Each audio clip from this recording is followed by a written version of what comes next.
آخری بات میں یہ کہنا چاہتا ہوں کہ اردو زبان ایک عجیب و غریب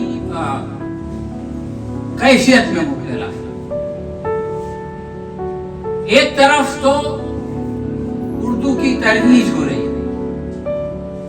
میں یہ سمجھتا ہوں کہ اردو کے جو پروگرام ہوتے ہیں اس میں جیسی شرکت ہوتی ہے شاید ہندی، مراٹھی یا گجراتی کے پروگرام میں نہیں. ادبی پروگرام کی بات میں کروں. ابھی پچھلے دنوں یونیورسٹی میں ایک ساتھ 2 پروگرام ہوئے اور دونوں میں ہال بھرے ہوئے تھے. ایک پروگرام میں غیر مسلمین کی بہت بڑی تعداد تھی جو اردو پڑھ نہیں سکتے ہیں، جو اردو لکھ نہیں سکتے. تو یہ اردو کے حوالے سے ریختہ ایک تاریخ بن گیا.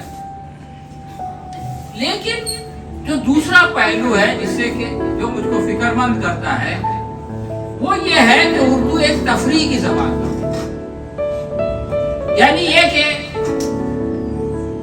اچھا لگتا ہے اردو شاعری سننا تو آتے ہیں. آج شام کو شام افسانہ ہے تو اچھے لگتے ہیں اردو افسانے تو جاتے ہیں. اچھا لگنا بھی ضروری ہے، تخلیقی ادب بھی ضروری ہے، اس کی پیشکش بھی ضروری ہے. لیکن اگر کسی زبان کا ساری کوششیں، ساری محنتیں شعر، شاعری اور افسانے تک محدود ہو جائیں تو یہ جو ہے وہ اس زبان کے لیے، اس زبان کی بقا کے لیے، اس زبان کی ترویج کے لیے کافی نہیں. اردو میں تحقیق بھی ہونی چاہیے. تحقیق کے بغیر کوئی زبان زندہ نہیں رہتی اور آگے نہیں بڑھتی. تنقید بھی ہونی چاہیے. تنقید کے بغیر جو ہے وہ زبان طاقتور نہیں ہوتی. یہ افسوس ہوتا تھا کہ اردو کے پروگرام تو ہوتے ہیں، اچھا ہے، خوشی بھی ہوتی تھی، لیکن یہ جو پہلو مسنگ تھا اس کا دکھ بھی ہوتا. آج الحمدللہ یہ پروگرام میں ہم نے دیکھا کہ اس میں ایک توازن ہے، ایک امتزاج ہے. ہم نے پہلے حصے میں ایسے مقالے سنے جس کو کہ ہمارے ساتھیوں نے بہت محنت سے تیار کیا، بہت عرقریزی کی تھی ان لوگوں نے اس پیش کیا اور آپ لوگوں نے سنا. اور میں سمجھتا ہوں کہ آپ لوگ اس سے کوئی نہ کوئی سبق لے کے جائیں گے. اس کا اثر آپ کی زندگی پہ ہوگا، آپ کے طرز عمل پہ ہوگا، آپ کے طرز حیات پر ہوگا. یہ ضروری ہے. اور پھر دوپہر کے بعد میں ہم لوگ شعر شاعری بھی سنیں گے. تو انسان کی یہ دنیا جو ہے نا وہ ایک توازن کا نام ہے. صرف یک طرفہ چیز جو ہے وہ فائدے نہیں ہوتی. اگر انسان جو ہے صرف وٹامن ہی کھائے، صرف پروٹین ہی کھائے، صرف کاربوہائیڈریٹ ہی کھائے تو وہ جو ہے وہ صحت مند نہیں رہتا. کھانے پینے کے باوجود پیٹ بھر جاتا ہے لیکن جسم کو صحت نہیں.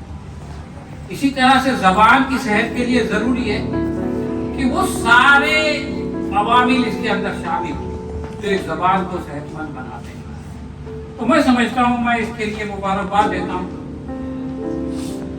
ان دونوں منتظمین کو کہ انہوں نے یہ نہیں سوچا کہ یار اس پروگرام میں کون آئے گا، کوئی آج کل اس میں دلچسپی نہیں رکھتا، چھوڑو اس کو ختم کرو. لوگ صرف شعر شاعری سننا چاہتے ہیں تو صرف شعر شاعری سنا. لیکن لیڈر کا کام جو ہے وہ لوگوں کو فالو کرنا نہیں ہوتا. لوگوں کی پسند کا پاس و لحاظ کرنا تو ہوتا ہے لیکن قائد جو ہے وہ اپنا راستہ نکالتا ہے. میں یہ سمجھتا ہوں کہ یہ اگر اس طرح کے مجالس کا انعقاد شروع ہو جائے تو شروع میں جو ہے وہ آئس بریکنگ کو تھوڑا محنت زیادہ لگتا ہے لیکن لوگوں کو اس کی اہمیت کا احساس ہوگا. لوگ آنے لگیں گے اور جس طرح سے وہ شعر و افسانہ سننے کے لیے ذوق و شوق سے آتے ہیں اسی طرح سے ان مجالس میں بھی آئیں گے اور اس سے استفادہ کریں گے اور اس سے زبان و ادب بلکہ شرکاء کی اپنی زندگی میں بھی جو ہے وہ بہت کچھ بہتری آئے گی.